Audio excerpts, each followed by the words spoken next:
fonction de président du Pen Club de Monaco en vous accueillant au nom de tous nos membres à la cérémonie de remise de nos prix littéraires, les 1000 mots et le prix Armand Lunel. Merci d'avoir été si nombreux à répondre à notre invitation. Merci aux personnalités qui nous font l'honneur de leur présence.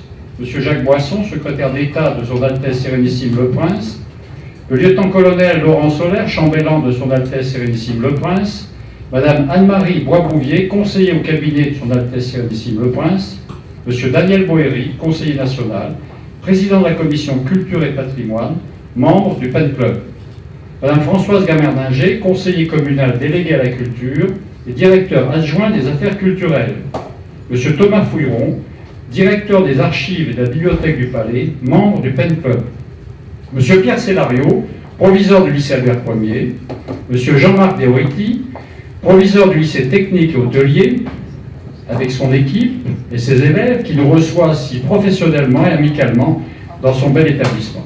Monsieur Alain Pastor, président de l'Alliance française de Monaco, membre du Pen Club, Monsieur Alain Dorato, président de l'association des membres de l'Ordre des Palmes académiques, Monsieur Gilles Capadoro, directeur du Centre méditerranéen d'études françaises, Monsieur Christophe Picciota, président de la Jeune Chambre économique, Monsieur Noël Mété, directeur de la Gazette de Monaco, Monsieur Jean-Luc Delcroix, directeur du réseau postal monégasque, membre du Pen Club, Monsieur Serge Guillon, contrôleur général au ministère des Finances français. Et je n'oublierai pas les membres du Cercle de réflexion Climax. Rappelez très brièvement qui nous sommes, notre histoire, nos activités. Le Pen Club est une association monégasque affiliée au Pen Club International, lequel est une organisation mondiale de gens de plume créée en 1921, dont le siège est à Londres.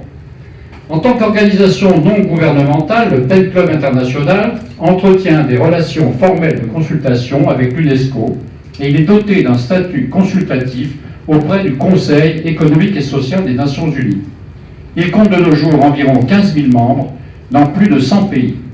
Sa charte met en exergue le respect des œuvres d'art, patrimoine commun de l'humanité, et la défense de la liberté d'expression, particulièrement celle d'écrire. Ce qui justifie le choix de son sigle, dont les 3 lettres forment bien sûr le terme anglo-saxon désignant la plume à écrire, mais constitue aussi un acronyme, chaque lettre étant l'initiale d'un genre d'écriture, poésie, essai, nouvelle. À Monaco, c'est en 1968 que fut créé un Pen Club. Aussi fêterons-nous bientôt son jubilé.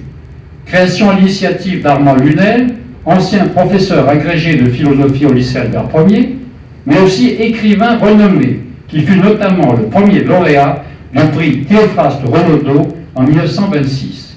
Il en resta le président jusqu'à sa mort en 1978. Lui succédèrent des personnalités éminentes, le docteur Marcel Martini, maître Jean-Eugène Lorenzi, monsieur Louis Barral, son Excellence monsieur René Novella, monsieur Gérard Command. Une deuxième date est importante pour notre association, 1984, qui vit la création d'une revue littéraire annuelle, diffusée gratuitement, dans laquelle paraissent notamment les textes des sociétaires. J'ai à côté de moi les revues de cette année, et j'espère que vous allez bien vous servir tout à l'heure pour découvrir ce qu'écrivent nos sociétaires et également les 2 lauréats de cette année. Il y a 10 ans, et reçoit le nom d'Armand Lunel, en hommage à notre fondateur et premier président. Il s'agit pour les candidats de présenter une nouvelle dont la longueur est imposée, 60 à 75 000 signes, c'est-à-dire entre 20 et 30 pages. Celle-ci doit être inédite et écrite en langue française. Depuis sa création, ce prix connaît un grand succès, notamment parce qu'il est unique en son genre, les autres concours de nouvelles exigeant pratiquement tous un format beaucoup plus court. À chaque édition, nous recevons plusieurs dizaines de textes de Monaco, de France, voire d'autres pays étrangers, dont la plupart de grande qualité, en collaboration avec la Direction de l'Éducation nationale, de la jeunesse et des sports. Ce prix est destiné aux élèves de seconde et de première des établissements monégasques et demande de répondre à une question au choix, sur les 2 proposés, par un texte de 1000 mots environ, c'est-à-dire 2 à 3 pages. Sa forme et son genre sont laissés libres. Sa première édition a connu un beau succès, puisqu'une quarantaine de candidats ont répondu à l'une des 2 questions suivantes. Comment voyez-vous l'avenir? Quelle est votre passion? Les textes sont partagés à part égale entre ces deux questions et révèlent pour la plupart une réelle maîtrise d'écriture ainsi qu'une très grande force d'émotion. Bien entendu, les lauréats du prix Armand Lunel et des 1000 mots reçoivent force récompense que vous voyez à côté de moi, un trophée qui est cette sculpture originale en bronze créée spécialement en série limitée par la plasticienne monégasque Belinda Bussotti, qui est parmi nous et que nous pouvons peut-être applaudir, qui nous fait gracieusement don de cette œuvre. Les lauréats reçoivent également des diplômes qui ont été enluminés par une artiste que nous avons la chance de compter parmi nos membres, Madame Danielle Lorenzi-Scotto. Je ne sais pas si Madame Lorenzi est là, je crois. Outre la mise en œuvre de ces deux prix, nous travaillons actuellement à d'autres projets. L'organisation d'ateliers littéraires, dont l'intitulé sera « Lire pour écrire », qui devrait être proposé dès la rentrée à un public élargi, pour lequel nous avons créé un statut de membre associé. La création en 2017 d'un prix d'écriture théâtrale, en collaboration avec le Centre méditerranéen d'études françaises de Cap-d'Aille. Ces activités et ces projets dessinent clairement la raison d'être de notre association, qui œuvre pour la promotion des lettres, des belles lettres, disait-on autrefois, dans notre principauté, et particulièrement par l'encouragement à l'écriture. Raison d'être magnifiquement symbolisée par ces trophées, exaltée aussi par notre devise, imitée d'un hexamètre de Virgile. Penna omnia vincit, la plume triomphe de tout. Car dans notre civilisation de l'écrit, la plume, ou ses substituts, a toujours été et reste l'outil incontournable de toute réflexion sérieuse.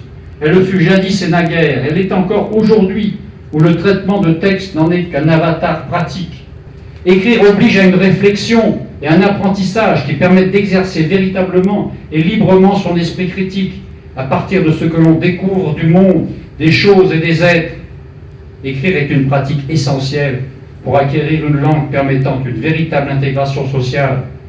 Car comme le dit brutalement tel linguiste, quand on n'a que 100 mots, on cogne. Écrire pour réfléchir, pour comprendre, écrire pour mieux échanger avec l'autre. Voilà qui est salutaire dans un monde qui submerge par des vagues continues de messages, démultipliés par les nouvelles techniques d'information et de communication toujours plus déferlantes. Car l'effort qu'exige l'écriture ouvre à la lucidité, qui fait pièce au formatage informatique de consommateurs passifs, véritables moutons de panurge numérique. Mais moi j'écris sans cesse, me dira l'expéditeur de 100 textos quotidiens. Vos 1000 mots, je les écris chaque jour. Je l'écris chaque semaine, votre nouvelle. En masse, peut-être. Mais où est ce qui fait le véritable intérêt de l'écriture, au-delà d'expressions factuelles inutiles de la plus plate banalité? Malheureusement, des littérateurs en vogue eux-mêmes en restent souvent là, proposant avec grand succès des textes insipides, devrais-je dire de longs textos, à un public conditionné. Plus alarmant encore, un robot écrivain n'est-il pas failli récemment remporter un prix littéraire? Heureusement, semble-t-il, son algorithme complexe manquait d'une certaine finesse dans l'expression des émotions. Les chercheurs qui l'ont conçu ont d'ailleurs décidé, pour le faire progresser, de lui lire des contes. Plaisons-nous à penser que jamais nos candidats ne seront des machines et que toujours nos lauréats l'emporteront à la pointe de leur plume. Merci.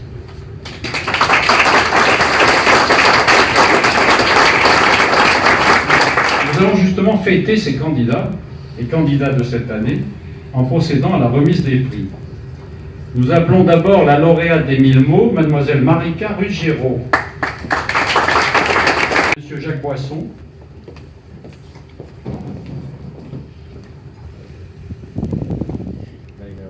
Et vous féliciter. Je suis très heureux de société, comme l'a dit M. le Président, on n'est pas toujours très à cheval sur la langue française.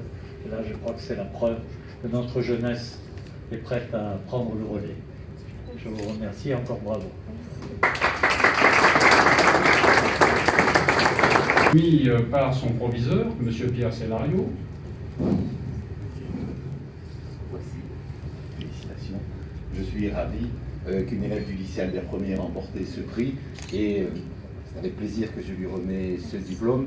Et il me semble toujours très important d'inciter nos élèves, nos jeunes, à écrire, à prendre la plume. Bravo. Le mérite lui est remise par M. Gérard Comment, vice-président du Pen Club de Monaco. Alors, félicitations. Et là, vous allez avoir de quoi écrire avec du numérique. Un avatar. Un avatar. C'est pas mieux que la plume.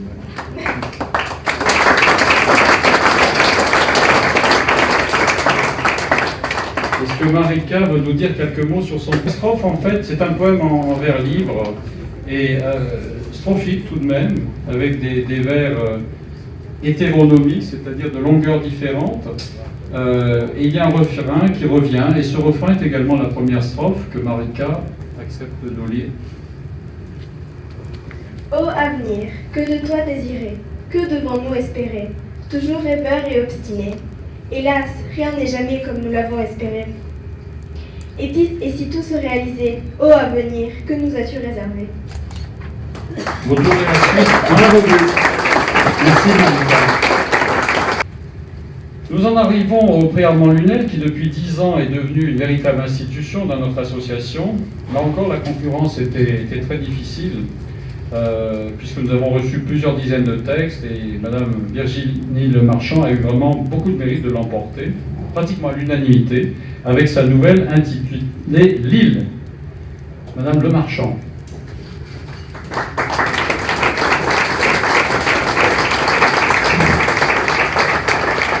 Le trophée lui est remis par Madame Françoise Gamard-Nager.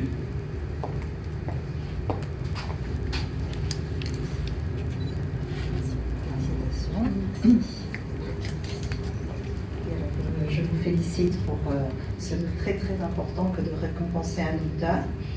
Et en tant qu'adjoint au maire, je vous propose qu'on se revoie à la médiathèque pour une lecture de votre nouvelle au public, ce qui pourrait faire connaître à la fois votre talent et puis davantage le Pen Club. Voilà, encore félicitations. Merci.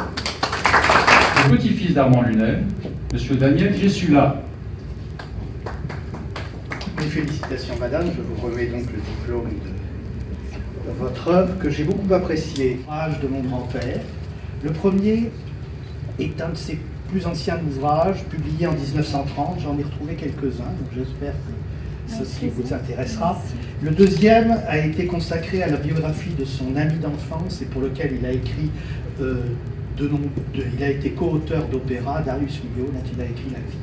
J'espère que cette nouvelle on peut considérer que c'est une nouvelle parce que l'œuvre n'a pas été terminée, il est décédé à ce moment-là, vous intéressera. Encore toutes mes félicitations. Merci. Remet à Madame Lemarchand un bon d'achat.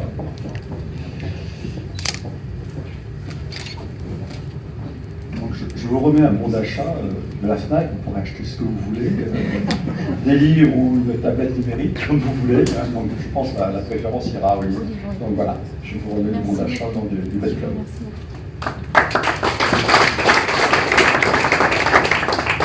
Vous allez découvrir donc la nouvelle de Madame Lemarchand dans notre revue, mais je me permets de lui poser peut-être une question. Après, on a fait une analyse très très rapide. Ce qui est frappant dans la nouvelle de Madame Lemarchand, c'est l'expression à la première personne d'une narratrice et un travail très très savant d'ailleurs sur le passé simple, hein, qui est récurrent, très intéressant comme procédé d'écriture.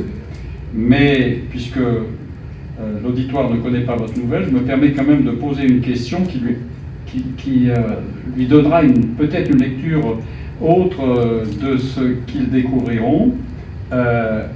Il y a un personnage, celui qui s'exprime à la première personne, qui s'appelle Léna. Madame Lemarchand, êtes-vous Léna?